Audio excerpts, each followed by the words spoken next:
Today we are going to continue our series of explaining the lore behind the Bond CEs. Today we're going to be doing the casters. Alright, let's get into it. Medea has the staff of the goddess Hecate. Hecate was a goddess of several things, such as herbs, medicine, the moon, and snakes. In fact, she became the goddess of witches after the fact, primarily due to her nocturnal behavior and the various things associated with her.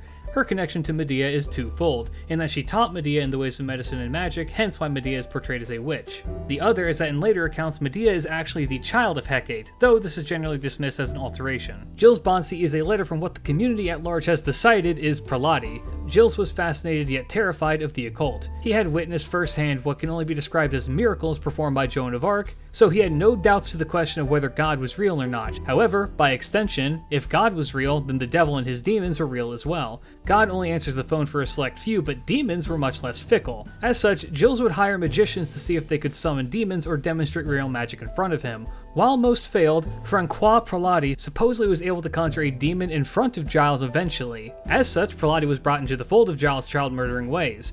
Prelati himself, in reality, was more likely a huckster latching onto Giles as a way to make money, with little evidence to suggest any of his magical claims were real. That said, it makes his place in modern myth all the more interesting. Hans's letter to his darling is a very curious addition to the game. Hans was very famously bisexual in his romantic life, which drew the ire of much of Denmark. This particular letter, though, may be meant to represent a correspondence between him and a woman named Riborg Voigt, who was a childhood sweetheart of Andersen and one of his first loves. The letter itself was found still in his possession on a chest after he died, years after it had been written. Other possible correspondence for the letter could be between him and Charles Dickinson, the latter of whom began ignoring Andersen after he realized Andersen was attracted to him. I enjoy Shakespeare's Bond CE, which is simply a typewriter, immensely.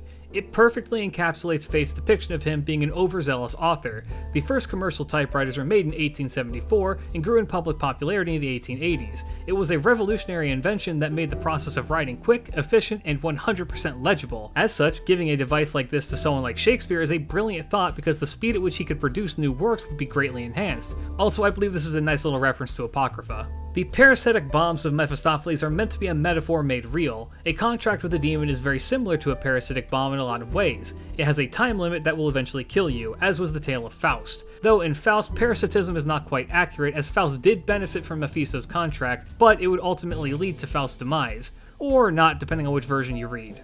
The Haydn quartets were written for fellow composer Joseph Haydn. Rather than explain to you what they are, here's a sample of all 6.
Normally, there is a catalyst required to perform a heroic spirit summoning. Usually, you need something directly related to the servant or some physical artifact from their past that can be channeled to draw them from the throne of heroes. This tattered piece of crimson mantle was used by Waver Velvet as one such catalyst. The tree Yggdrasil is the world tree of Norse mythology. Entangled around its massive branches are the 9 worlds, and down below its roots, evil creatures attempt to destroy it. Druidic associations with Yggdrasil are similar to those of Norse belief systems, in that the tree is a symbol of the world, togetherness, and strength.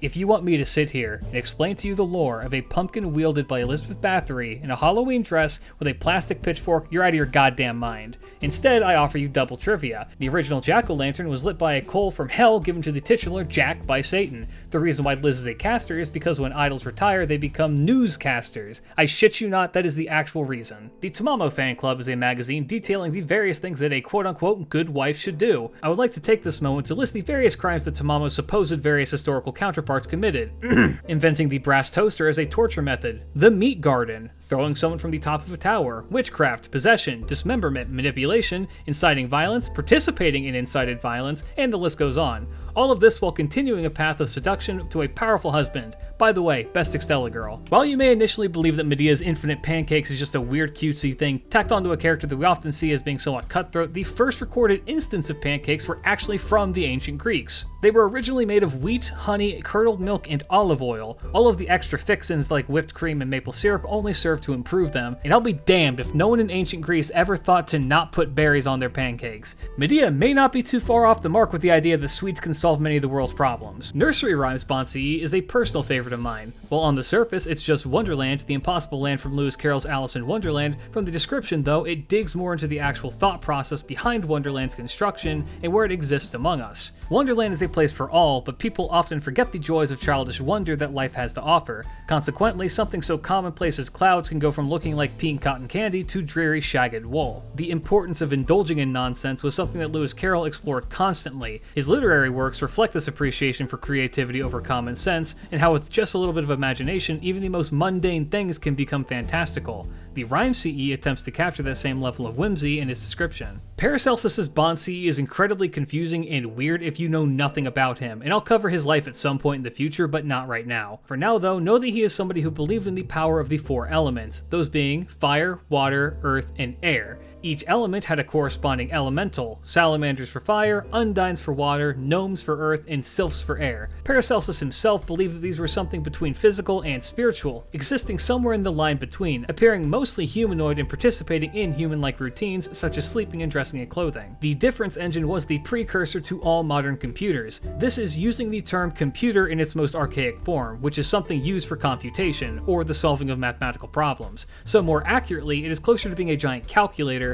as opposed to a modern computer. Babbage was given funding by the government, but then they soon realized that Babbage's plans were far from cost effective, and as a result they had it shelved forever incomplete. That said, he did make a 1/7 scale version of the original, which did actually function as intended. It is from these very blueprints that future generations would draw inspiration for the device that you are using to watch this video laying sideways in your bed or in the background of your losing League of Legends game. Helena is one of those figures in history who you do research on or read about, and then you take a step back and just ask yourself the very simple question: what? There is a lot of very compelling evidence that she had some very real connection to the occult in her life. The name of this CE, Concealed Goddess, is almost certainly a direct reference to her book Isis Unveiled, Isis of course referring to the Egyptian goddess. This book is incredibly confusing and dense and would take an actual wizard to fully understand what it's trying to get across. The highlights of the book are its discussions of occultism with things like elementals, esotericism, and the connections between the various religious scripts throughout the world. The book itself is a self-described plea for people to get back to exploring a religion founded on knowledge,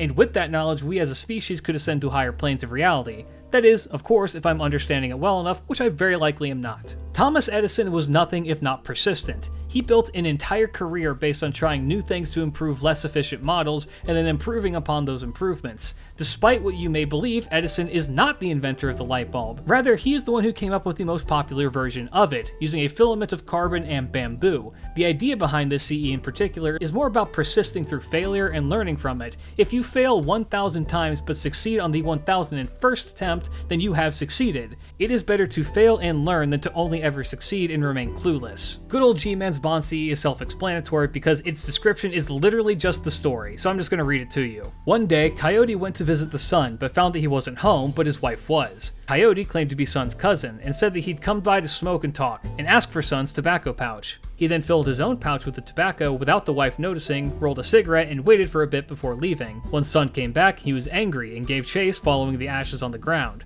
However, it started to rain, and eventually the tobacco in Coyote's pouch began to sprout and fell out all over the ground, and the ashes washed away, so Sun went home. Coyote stayed in an Apache camp but refused to share the tobacco. The Apache made a plan and dressed a young boy as a woman to give to Coyote as his new wife and a new home for him to stay in exchange for the tobacco. Coyote gave all of his tobacco away and tried to spend the night with his new wife, but the cross-dressing boy refused his advances. Finally, Coyote impatiently grabbed his wife and found her to be a man. When Coyote began to yell at the Apache, they refused to give back the tobacco and just smoked it and laughed. The dress of heaven is a mystic code with an incredible amount of power. Its wearer becomes connected to the Holy Grail, as was seen in Fate Zero. Their personality soon merges with it as the Grail War progresses. This is all an attempt to reclaim the miracle of third magic that the founder of the Einsburn line had achieved. Sansa's CEs turn noble steed Bai Long. Bai Long is in actuality a dragon prince who was sentenced to death for destroying a sacred pearl. However, Guan Yin, a bodhisattva, stepped in and pleaded for the dragon's life. He was then placed in a river and instructed to help Sanzong, but instead accidentally attacked them and ate the monk's horse. To apologize for this, he took the form of a white horse and would serve Sanzong as a mount for the remainder of her journey. Nitocris's unused royal authority is a direct description of her pharaoh life. She never truly took the opportunity to use her authority after becoming the Queen of Egypt, but instead used her position to get others where she needed them to be to enact her vengeance. It also points out that her rash behavior in life is why she is a tsundere in Chaldea, which is kind of cute. Da Vinci's Bansi is kind of all over the place and much more philosophical than anything else, which in hindsight makes it a perfect CE for Da Vinci. Da Vinci was a man of many passions. He loved animals enough that he was supposedly a vegetarian and would purchase birds in cages just to set them free. In the reverse direction, however, he would also dissect animals to see how they worked from the inside and would draw diagrams of such. But most of all in this, the titular universal wisdom is that one must always seek to improve the world, and to do that you need to first improve yourself. Good words to live by. No Karaba Marie's Bond CE 0 out of 10. While there is no historical significance in the picture, there is some found in the description. She talks about a royal retreat called the Petit Triomphe, which was a gift to her from her husband. It served as a place for the queen and only the queen, with access only given to those who were personally invited by the queen. After the French Revolution, the grounds were ransacked and stripped and more or less left to simply rot. They would be restored by Napoleon as a gift to his sister, Pauline. Perhaps the only redeeming thing in Perilia can be found here, the class card Install. The idea is that through the use of magecraft, one can infuse themselves with an aspect of a heroic spirit, temporarily gaining their powers and abilities. This allows for a normal mage to perform actions such as riding the Pegasus or wielding Excalibur, which would otherwise be impossible. The Tablets of Destiny, a divine artifact in Mesopotamian mythology that was more or less a legal doctrine declaring the one who held it to be the supreme ruler of everything. The monstrous Anzu bird once attempted to seize control of the world by stealing these tablets, but was hunted down and killed for this indiscretion. The tablets themselves would be passed down at one point to Kingu by Tiamat as well. If you're interested, that's all in the Behind the Servants Tiamat video. Realistically speaking, Merlin often finds himself dead or trapped at the end of all of his stories, but fate seems to have taken his demise in the direction written by Lever de Gruel, in which Merlin is confined in a beautiful crystal tower that only he can perceive, but to others is simply air. Fate seems to have removed the part though where he is in that tower with a lover where he spends his days making merry.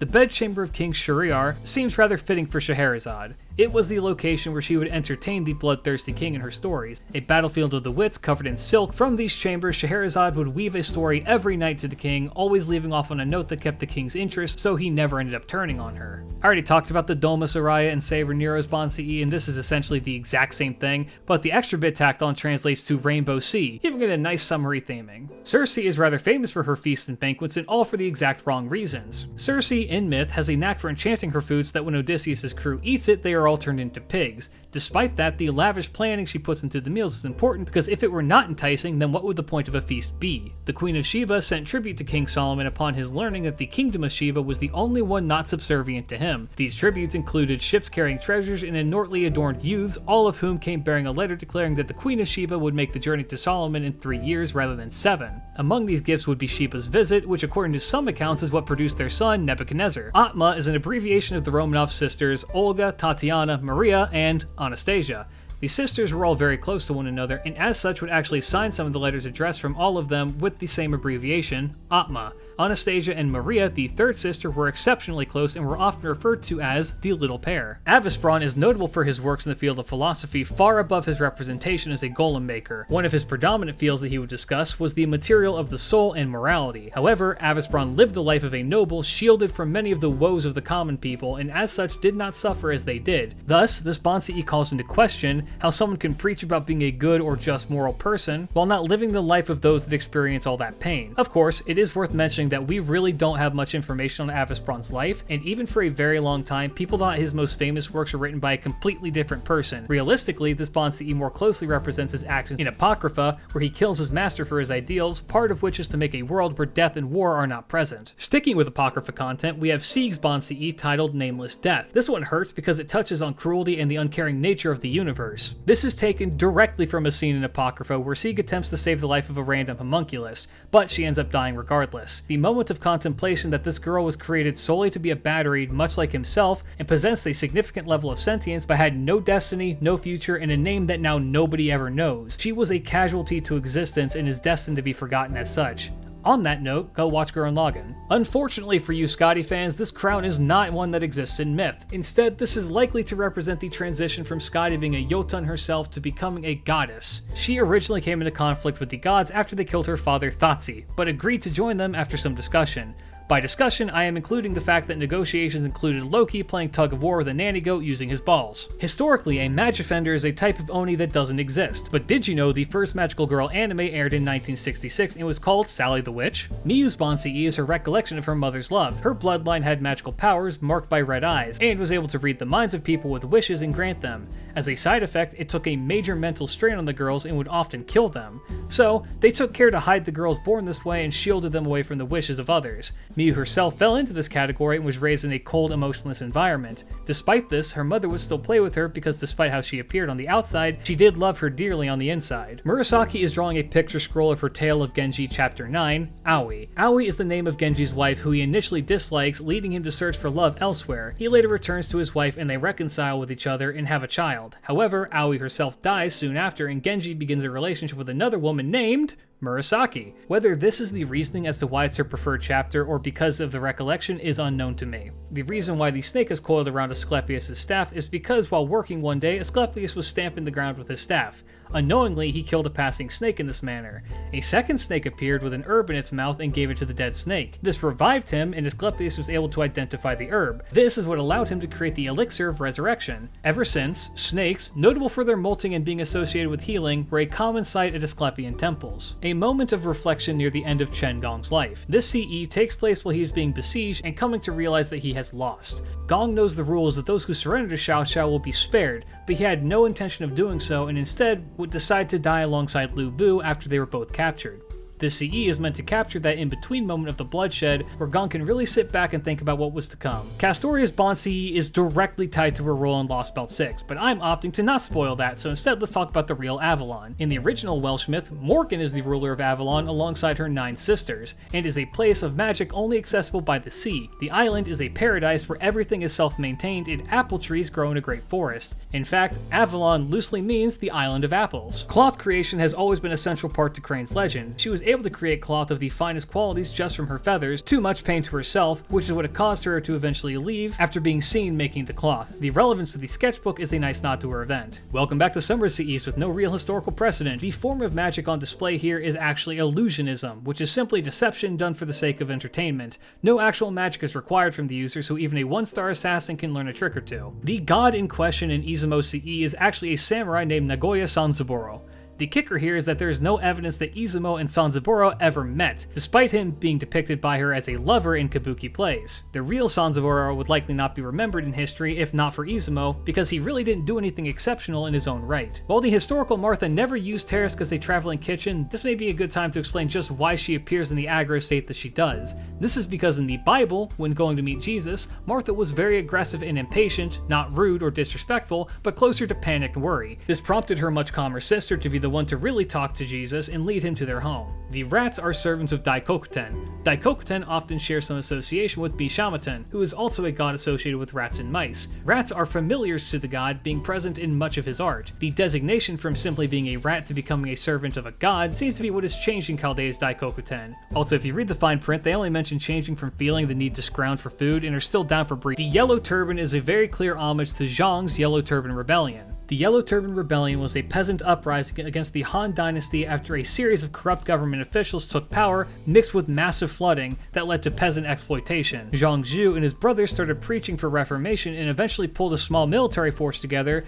and chose their uniform to be the titular Yellow Turbans. In an attempt to avoid the ghosts that come with summer, Wu has brought with her a series of Taoist exorcism tools with the plan to turn any ghost she finds into a Zhangxi. Zhangxi, also known as hopping vampires, are often depicted as wearing the robes of a Mandarin, with a sealing talisman upon their head. The talisman is the important part because it is what prevents the Jiangshi from killing people and stealing their qi. As such, Wu has prepared the necessary equipment to make sure that she can exorcise any unruly ghosts. And that's the casters. Next up is the assassins. Let me know what you thought down in the comments. Be sure to like, comment, and subscribe, and I will hopefully catch you all next time. For now, keep your chin up. Peace.